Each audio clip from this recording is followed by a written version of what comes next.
Have you ever had that feeling, where you know exactly what the smart thing to do is, but you just don't do it? Well, today we're going to dive into that frustrating little paradox of being human. It really is a paradox, isn't it? And it's not just you, it's not just me, it is a completely universal thing. There's this huge, gaping chasm between what our brain knows is right and what our body actually does. We have all the information, we can see the bad outcomes coming a mile away, and yet, there we are, walking right back into the same old traps. So that's the big question, right? Why? Why do we keep doing this to ourselves? I think a few examples will probably hit pretty close to home for a lot of us. Okay, take credit cards. We see the interest rates, we read the scary warnings, we know it's a financial quicksand, and still, that buy now button just sings its siren song, doesn't it? Or how about this one? Smoking. The warnings are literally printed right there on the box in giant letters. You can't get much clearer than that. The knowledge is unavoidable. But for millions, the action just doesn't follow the knowledge. So to really understand what's going on here, we actually have to turn to a bit of folklore. Yeah, to get to the heart of this whole mess, we need to meet a character from South Asian folklore who is, let's just say, the undisputed world champion of this paradox. His name is Sheikh Chili. And he's not a bad guy, not at all. In fact, he's that lovable, daydreaming part that lives inside all of us. The part that has the best intentions, but somehow manages to mess things up in the most spectacular ways. So let's kick things off with Sheikh Chili's most famous story. His task is simple, really simple. Just carry a pot of milk to the market. But on the way, his mind starts to drift. And this is where we see the first big mental trap spring open. So, what's happening inside Sheikh Chili's head is something we all do all the time. Psychologists have a name for it, the planning fallacy. It's basically our brain's built-in hyper-optimistic filter. It's the voice that tells us everything will go perfectly, that we'll have tons of time, and that none of those obvious risks apply to us. And this is the planning fallacy on full display. He doesn't just plan to sell the milk for a decent price. Oh no, he builds an entire empire in his head. A perfect, flawless chain of events where nothing could possibly go wrong. And he's doing all this while, just walking down a road with a pot balanced on his head. And this just nails the problem perfectly. The plan was this beautiful, seamless fantasy. But the reality? Well, he got so lost in daydreaming about turning down a princess's proposal that he shook his head no, the pot of milk fell, and smashed. The very first step of his grand plan, poof, gone. He was so completely lost in the future that he totally failed the present moment. But this kind of self-sabotage doesn't stop there.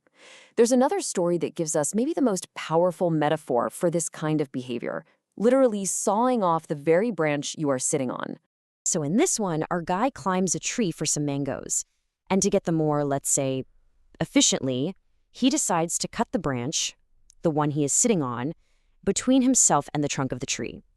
Someone on the ground yells up, "Hey, you're gonna fall!" But he just dismisses them. You can probably guess what happens next. Now, this kind of crazy logic, continuing to do something you know is a bad idea, is fueled by another really powerful mental bias, the sunk cost fallacy. This one comes from our deep, deep hatred of loss.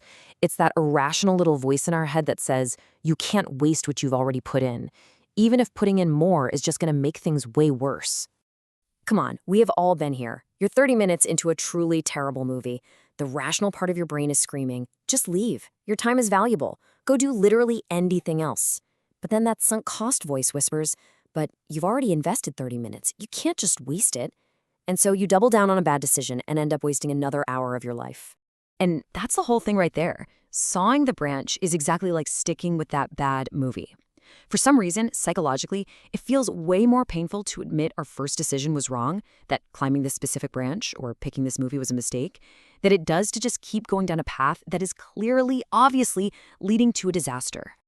Okay, so we've kind of diagnosed the problem, right? We've looked at the biases that trip us up again and again, but just understanding why we fail is only half the battle. The real question, the important one, is what do we do about it? How do we outsmart that inner Sheikh Chili? Well, the first and probably most important strategy is this.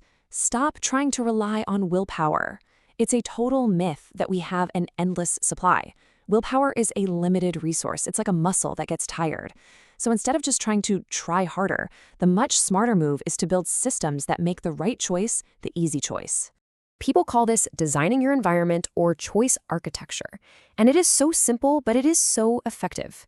So, say you want to stop mindlessly scrolling your phone when you're trying to work. The willpower method is just gritting your teeth and resisting.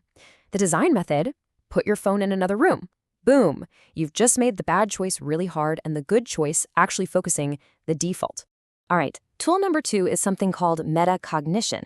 Now, don't let the fancy word fool you. It's actually a pretty simple idea. It's just the practice of paying attention to your own thoughts. It's like developing a little observer on your shoulder who can say, hey, hold on a second, what's my brain trying to do right now? And a great way to practice this is just to listen for these little mental red flags. When you hear that voice in your head say something like, but I've already invested so much. Ding, ding, ding. That's your cue. That's a huge sign you might be falling into the sunk cost trap. Just noticing the thought is the first massive step to not being controlled by it. So let's bring all this home. The real point of understanding our inner Sheikh Chili isn't to somehow become a perfect, logical robot. I mean, that's impossible, and it sounds pretty boring anyway. The real goal is actually something much more powerful and way more achievable. This right here, this is the whole thing. We're all going to make mistakes. That's a given. But if we can make them with some awareness, if we can see ourselves making them, then they become lessons. But if we just keep running on autopilot, making the same choices for the same old unconscious reasons, well, then they're just patterns. We're not learning. We're just stuck in a loop. So you see, that daydreamer in you, that optimist who builds castles in the sky, you don't want to get rid of that part of you.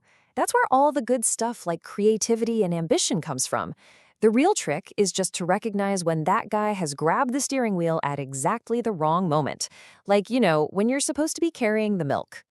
And why is this so critical? Well, some studies suggest that around 40%, almost half, of what we do every single day isn't a conscious decision at all. It's a habit. It's an automatic pattern. That is a huge chunk of our lives running on autopilot. Just bringing a little bit of awareness to that 40% is the biggest change you could possibly make. So I'm going to leave you with this question. After everything we've talked about, the daydreaming, the sunk costs, the sawing of the branches, what's one little Sheikh Chili pattern in your own life that you can just try to notice this week? Not fix it, not judge yourself for it, just see it. Because that, right there, is where all the real change begins.